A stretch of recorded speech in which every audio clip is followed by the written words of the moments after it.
تو جیسے دینوں کا سید ہے، نبیوں کا سید ہے، انسانوں میں سید ہے، ویسے 12 مہینے ہیں تو 12 مہینوں کا بھی کوئی سید ہے، اور وہ جو سید الشہور ہے اسی کو ماہ رمضان المبارک کہتے ہیں۔ اب آپ مجھے بتائیں مسلمانوں، بتاؤ انسانوں کے سید کا احترام تو کر رہے ہو، نبیوں کے سید کے احترام بھی کرنے کی بات کرتے ہو، اللہ اکبر، ولیوں کے سید کے لیے کہتے ہو تجھ سے در اور در سے سگ، سگ سے ہے مجھ کو نسبت، میری گردن میں بھی ہے دور کا ڈورا تیرا۔ تو پھر کیا تکلیف ہے آپ کو سید الشہور سے کہ آپ سارے سیدوں کا احترام کر رہے ہیں، لیکن جو مہینوں کا سید ہے آپ اس کی تعظیم کی بات نہیں کرتے، آپ اس کے احترام کی بات نہیں کرتے؟ کہا نہیں مولانا ہم تو اس کی بھی عزت کرتے ہیں۔ تو دیکھو جو انسانوں میں سید ہیں ان کی تعظیم کیا، اگر وہ آئیں تو کھڑے ہو جانا پڑے گا، یہی ہے نا ان کی تعظیم۔ اب ذرا بات سننا، اصل میں بات یہ ہے کہ میں آپ کے سامنے اس لہجے میں بات کرنا چاہتا ہوں جو آپ سمجھ سکتے ہیں، اور شاید آسان ہی کر رہا ہوں، توجہ فرمائے۔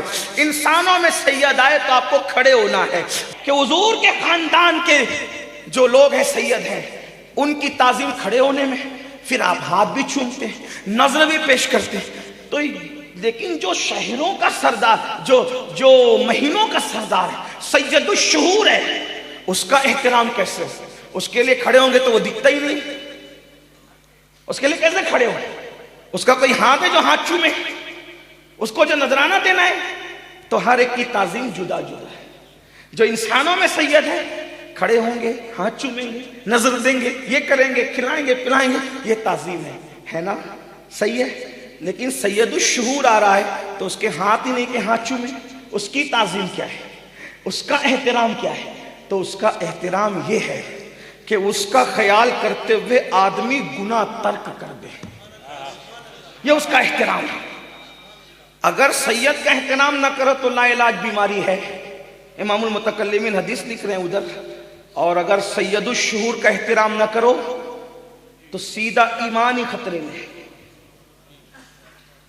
لوگ یہ سن کر کے نعرے لگاتے ہیں کہ رمضان شریف میں ایک نیکی کا 70 ملتا ہے، میں نے کہا مبارک ہو، لیکن دوسرا رخ بھی تو دیکھو۔ رمضان شریف کچھ لوگوں کو جنتی بنانے آ رہا ہے تو کچھ کو جہنمی بنانے بھی آ رہا ہے۔ جیسے قرآن کی شان یضل بہ کثیرا ویہدی بہ کثیرا، ہر چیز کے دو رخ ہوتے ہیں سکے کے، ماں باپ جنت بھی ہے، ماں باپ جہنم بھی ہے، خدمت کر لو تو جنت ہے، ناراض کرو تو جہنم ہے۔ اسی طریقے سے رمضان شریف میں جہاں ایک نیکی کا 70 ملتا ہے، 70 گنا، 70 درجہ ثواب زیادہ، وہیں رمضان شریف میں ایک گناہ کرو گے تو 70 گناہ لکھے جائیں گے۔ یہ طرف رخ نہیں۔ اور دنوں کے اندر اگر کسی لڑکی کو پاپ کی نظر سے دیکھا تو ایک بار مجرم ہے، رمضان شریف میں دیکھا تو 70 بار مجرم ہے۔ موبائل کے اندر گیم کھیلا اور دنوں میں ایک بار مجرم ہے، رمضان شریف میں کھیلا 70 بار مجرم ہے۔ کسی کو ایک بار گالی دی اور دنوں میں ایک بار کا مجرم ہے، رمضان شریف میں گالی دی 70 بار کا مجرم ہے۔ معاذ اللہ، العیاذ باللہ، رمضان شریف کے علاوہ ایک مرتبہ داڑھی منڈا کر گٹر میں پھینکوائی، ایک بار کا مجرم ہے۔ رمضان شریف میں داڑھی منڈا کر کے پھینکوائی، 70 بار کا مجرم ہے۔ آپ سے پوچھنا چاہتا ہوں کہ اللہ رب العزت کا یہ عذاب کوئی برداشت کر سکتا ہے؟ کسی کے اندر طاقت ہے، کسی کے اندر قوت ہے، کسی کے اندر ہمت ہے۔ سید الشہور آ رہا ہے، سید الشہور آ رہا ہے، نیکیوں کا موسم بہار آ رہا ہے۔ اللہ اکبر۔ رمضان المبارک تو ایسا مہینہ ہے، وہ تو جنتی بنانے کے لیے آ رہا ہے، لیکن کوئی اس کی قدر نہ کرے، کوئی اس کا احترام نہ کرے، کوئی اس کی تعظیم نہ کرے، اسی طریقے سے بغیر روزے کے پھرتا رہے۔ بڑی معذرت کے ساتھ یہاں میری قوم کے جوان ہیں اور اس کے بعد انٹرنیٹ پر جو ہے اللہ اکبر ہزاروں کی تعداد میں دنیا بھر میں لوگ سن رہے ہیں، میری مائیں اور بہنیں بھی موجود ہیں۔ اللہ اکبر۔ پتہ نہیں اجمیر معلیٰ میں ماحول کیا ہے، لیکن اکثر دیکھا جا رہا ہے نوجوانوں کی تعداد روزے سے دور ہوتی جا رہی ہے۔ وجہ کیا ہے؟ مولانا بھوک ہم برداشت کر سکتے ہیں، بھوک کی کوئی اہمیت نہیں ہے، پیاس بھی ہم برداشت کر سکتے ہیں، پیاس کی بھی کوئی اہمیت نہیں ہے۔ آپ لوگ 14 گھنٹے بھوکے رہنے کی بات کرتے ہیں، ہم 16 گھنٹے بھوکے رہ سکتے ہیں، 18 گھنٹے بھوکے رہ سکتے ہیں، پانی بھی ہمیں ضرورت نہیں ہے۔ لیکن وہ کیا ہے نا حضرت، ذرا ہمیں حقے کی عادت ہے، اس لیے ہم حقے کے بغیر نہیں رہ سکتے۔ ہمیں سگریٹ کی عادت ہے، ہم سگریٹ کے بغیر نہیں رہ سکتے۔ ہمیں گٹکے کی عادت ہے، ہم گٹکے کے بغیر نہیں رہ سکتے۔ مولانا صرف کھانا پینا چھوڑنا ہوتا تو ہم کب کا روزہ رکھ لیتے، لیکن گٹکے کے بغیر گزارا نہیں، سگریٹ کے بغیر گزارا نہیں، حقے کے بغیر گزارا نہیں. کون کہہ رہا ہے؟ کون جوان یہ جواب دے رہا ہے؟ جو مسلمانوں کے جلسے میں نعرہ لگاتا ہے غلامی رسول میں موت بھی قبول ہے، یہ نعرہ لگانے والا کہہ رہا ہے گٹکا برداشت نہیں ہوتا چھوڑنا، اس لیے میں روزہ نہیں رکھتا. بڑی معذرت کے ساتھ نبی کی محبت میں جان قربان کرنے کی بات کرنے والوں، یہ منافقت نہیں تو اور کیا ہے؟ جو قوم نبی رحمت کی محبت میں چند گھنٹوں کے لیے گٹکا نہ چھوڑ سکے، چند گھنٹوں کے لیے تمباکو اور سگریٹ نہ چھوڑ سکے، چند گھنٹوں کے لیے حقہ نہ چھوڑ سکے، وہ قوم نبی کی محبت میں جان قربان کرے گی، وہ قوم نبی کی محبت میں جان دے گی. بڑی معذرت کے ساتھ ہم نے عشق رسول کی باتیں تو کی ہے، ہم نے محبت رسول کی باتیں تو کی ہے.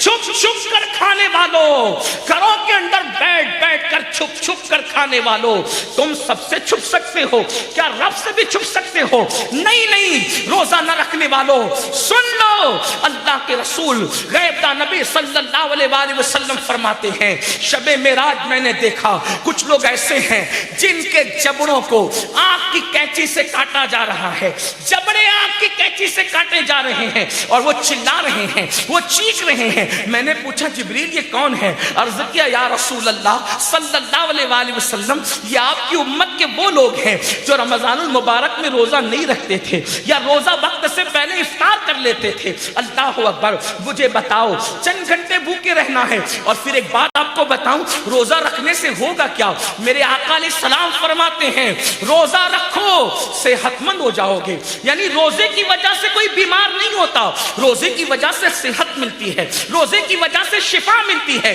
اور شفا تو اپنی جگہ، صحت تو اپنی جگہ.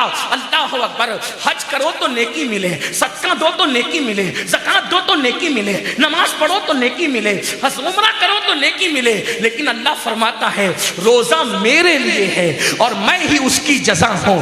جو عبادت کرو گے تو نیکی ملے گی، روزہ رکھو گے تو نیکی دینے والا ملے گا، خدا قہار و جبار ملے گا، رحمان و رحیم ملے گا، یعنی خدا کا دیدار نصیب ہوگا. اللہ اکبر. میرے آقا علیہ السلام سچے نبی فرماتے ہیں جب رمضان شریف کی پہلی رات آتی ہے اے میری قوم کے جوانوں نیکیوں کا موسم بہار آ رہا ہے، ہمیں کوئی جنتی بنانے کے لیے آ رہا ہے، ہمیں کوئی مغفرت کی بشارت سنانے کے لیے آ رہا ہے. اللہ اللہ. ایک بار سبحان اللہ کہو گے تو 70 سبحان اللہ، ایک بار درود شریف پڑھو گے تو 70 درود، نفل پڑھو گے تو فرض کا ثواب، فرض پڑھو گے تو 70 فرائض کا ثواب. سبحان اللہ کیا موسم ہوگا. اللہ اکبر. آقا فرماتے ہیں رمضان المبارک کی جب پہلی رات آتی ہے یعنی جیسے چاند طلوع ہوتا ہے تو میسرا نامی ہوا جنت سے چلتی ہے، ٹھنڈی ٹھنڈی ہوا چلتی ہے. اور صاحب الترغیب والترہیب لکھتے ہیں، مفہوم میں عرض کر رہا ہوں، وہ میسرا نامی ہوا چلتی ہے اس جنت کے درختوں سے اور پتوں سے تو اتنی خوبصورت آواز نکلتی ہے کہ جنت کی حوریں کہتی ہے اے حضرت رضوان. یہ جنت کے داروغہ ہیں، کہتے ہیں اے حضرت رضوان. وہ کہتے ہیں لبیک. کہا کہ یہ اتنی خوبصورت آواز کہاں سے آ رہی ہے؟ تو کہا تمہیں نہیں معلوم دنیا میں رمضان المبارک آ گیا، یہ اسی کی شہنائی بج رہی ہے. رمضان المبارک آ گیا، یہ اسی کی شہنائی بج رہی ہے. مسلمان اب روزہ رکھیں گے، ایمان والے روزہ رکھیں گے قربان. تو وہ جنت کی حوریں کہتی ہیں ہم دعا کرتے ہیں اللہ ہمیں انہی کے نکاح میں دینا، اللہ ہمیں انہی کے نکاح میں دینا. آقا فرماتے ہیں جب ٹھنڈی ہوا چلتی ہے تو رمضان المبارک کی پہلی رات میں اللہ اپنے بندوں کو رحمت کی نگاہ سے دیکھتا ہے. آج توجہ کریں، آج ہم روزی روٹی کے لیے پریشان، بچوں کے رشتوں کے لیے پریشان، سکون قلب کے لیے پریشان. پتہ نہیں کس کا کیا مسئلہ، ہر آدمی مسئلہ، کوئی کم کوئی زیادہ، سب مسائل میں گرفتار ہے.